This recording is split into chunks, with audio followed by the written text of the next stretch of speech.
The federal government is massive, wasteful, and growing larger every year. It's time to downsize the federal government.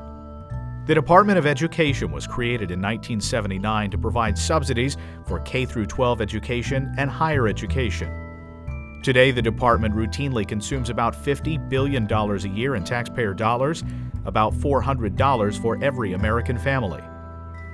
Hundreds of billions of dollars have been spent by the department, yet all it has to show for it are stagnant test scores, huge bureaucracies, and massive increases in the cost of education.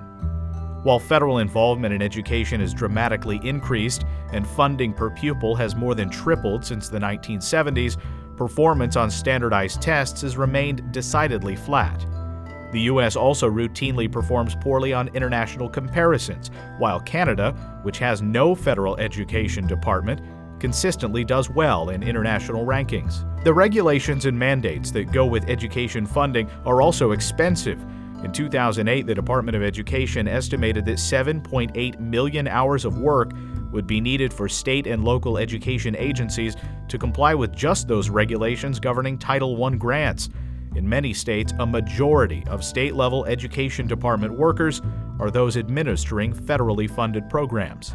Aid to college students has also increased dramatically, driving tuition higher and leaving college no more affordable than before, at a cost of about $40 billion a year. Total student debt now tops $1 trillion.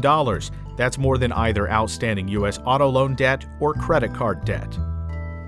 Channeling taxpayer dollars through Washington and then back to the states is an inefficient way to fund local activities like education.